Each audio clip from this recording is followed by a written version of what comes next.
Hello there, this is Christy Lewis from Dostoevsky in Space. Today I am here with my copy of Flannery O'Connor's The Complete Stories to talk about the river, which is a very important story that really strikes a lot of people very strongly. That is because spoilers. So if you don't want to be spoiled, I'm going to be discussing it. I'm going to be reflecting on it. I'm going to be breaking down some of it, but very much so this is more of a personal reflection on it, where I share with you what the story means for me and what Flannery's stories in general mean for me. Flannery O'Connor herself is a Catholic. I'm sure there's a lot of Catholic allusions going on in the river and all these stories that I miss all the time. I'm actually a Christian. She makes fun of Christians quite a bit in her stories, and I'm okay with it. We're easy to make fun of. But for me as a Christian, I'm going to be talking about what this story means for me. Don't come in here expecting the Codex Cantina. I do have the Codex Cantina's video linked down below for you. They did an analysis and breakdown of the river among many other Flannery O'Connor short stories, and I highly recommend that. I recommend Noah from Everyone Who Reads It Must Converse, who is co-hosting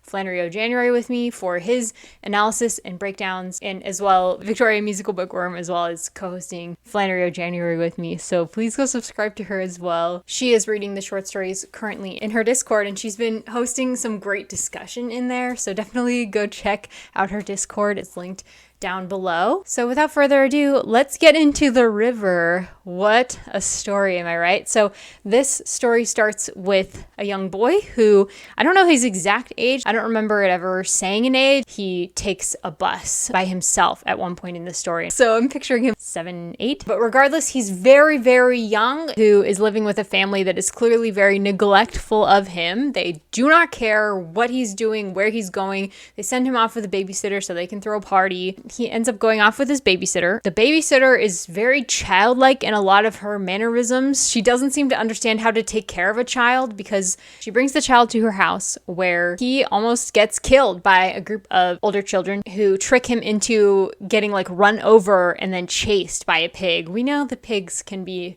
violent if you've ever seen Outlander. So she reads him a child's book of Bible stories, and then she brings the boy to a preacher in the river who is saying that you all need to repent. People come just for healing, but he's like, if that's why you're here, you might as well go home because the road to Jesus is a road of suffering. He's referring to the road to Jesus continually as the river. The river is the symbol of the road to Jesus in this story. And that's a really important point that we'll talk more about. So the child is baptized by the traveling preacher, and then he heads back home to the apartment where his parents have been partying. And then the next morning he wakes up. You kind of see what his daily life must be like. He's trying to sort of find something to eat, scrounge up something. It's very unhealthy. And then he decides, I'm going to go back to the river because the preacher's words about the river being the road to Jesus have really impressed the kid. And he ends up drowning there. And so obviously you can tell why this story would be very upsetting to a lot of people because a young child drowns and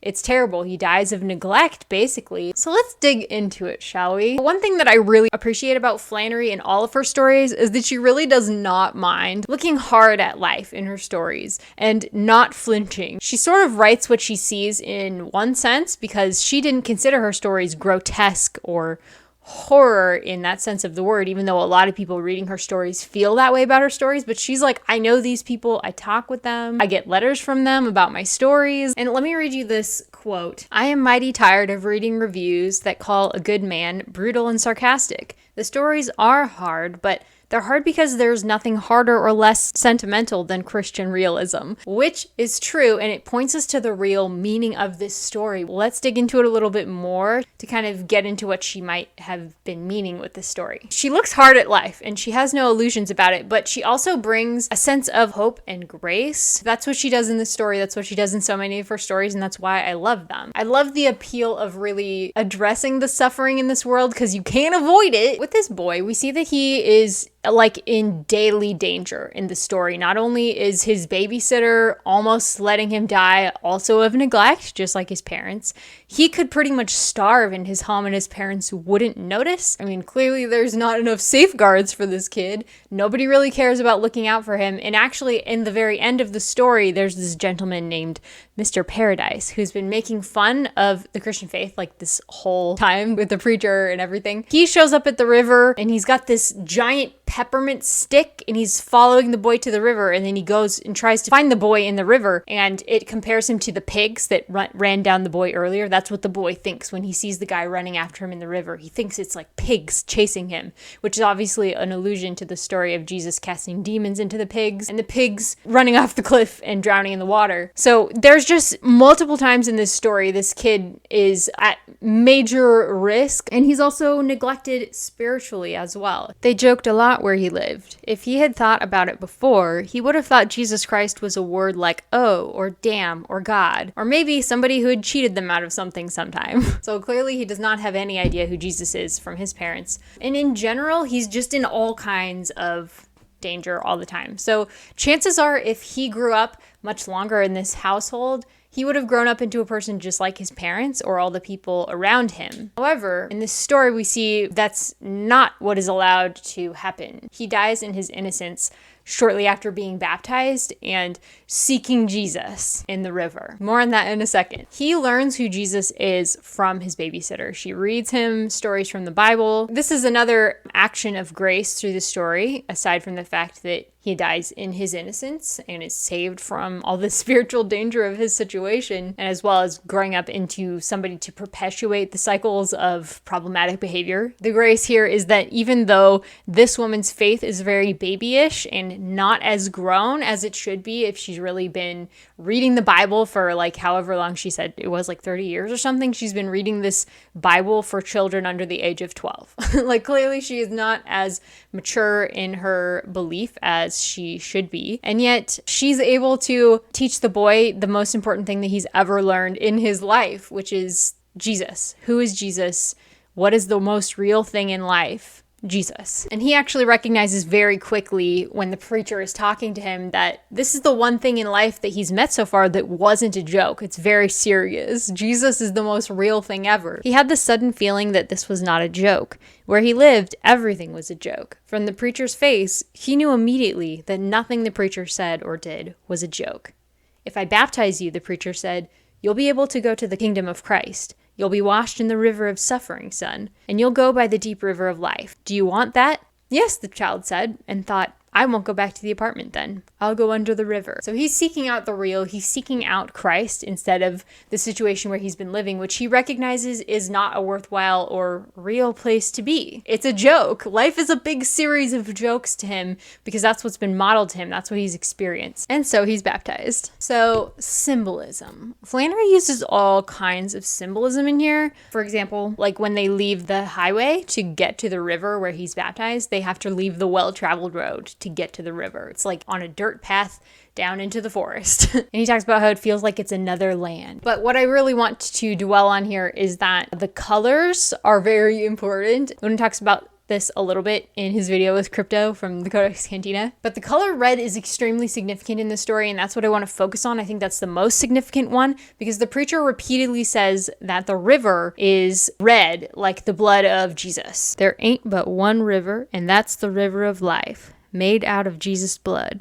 That's the river you have to lay your pain in the river of faith, in the river of life, in the river of love, in the red, rich river of Jesus' blood, you people. This is really important to the meaning of the story because clearly the river symbolizes the road to the kingdom of Jesus. The boy connects the river to the kingdom of heaven very literally, and the river does end up taking him right along to the kingdom of Jesus. Through his baptism and his seeking the kingdom of Jesus in the river, he is saved. Here's where my reflections come in. This is the picture of grace in the midst of suffering, in the midst of the broken world that we live. Una and Crypto touched on this as well in their video. Flannery often paints the suffering and tragedy of the world in her stories. She also shows a certain mystery that is involved in suffering. And this is something that Christian thinkers often dwell on, the presence of suffering in the world. But it's a mystery, this interplay of suffering, redemption, grace, and mercy, because they go hand in hand so often. And I can attest to this as somebody with an autoimmune disease that has really changed a lot of things about my life, made it a certain way when it wasn't what I had planned or expected, but there's also been a lot of grace in my life. God created the world to be a perfect and wonderful place because he loves us and he wanted to gift us with that. But because of the fall, the world is a broken place that God actually weeps over. It hurts him that the devil has corrupted what was created to be a good gift to us. But the mystery is this, that God redeems suffering. Where the devil has corrupted nature, God redeems it. So I really wanted to share this with you guys because I think it's really important. And although Flannery would roll over in her grave if I said that this was literary criticism of any sort, because it's really not, it's very personal. I just want you to know what she knew and what I knew, that this life is not the only one, that there's going to be a life after death. She knew that very well. She had lupus and she died of it at 39 and she suffered so much. But she recognized that her life was worthwhile and that her faith brought grace into her life. She recognized that she was a very imperfect human and that she needed grace. And that's another really important element of this story, is that humanity is broken and sinful and we all need grace. We need that mercy. And Jesus is willing to offer it to us if we seek him with the faith of this child. I highly recommend, if you're interested, reaching out to somebody in your life who knows a lot about this and talking with them and ask them some questions if you feel like you would like to seek Jesus as well, because God can forgive us of our sin and brokenness and take care of us, even though suffering will come. Just as the preacher said in this story, the river is not like the road of light and happiness and joy. This is the river of suffering, and that is the road to the kingdom of Jesus. If you want to end up there, please read one of the Gospels, talk to someone you respect that believes, leave a comment down below, chat with me on Instagram. All of the co-hosts of Flannery O'January are also here to talk to you about these kinds of things, so please talk to us. This is where real life begins. Thanks so much, guys. I'll talk to you soon.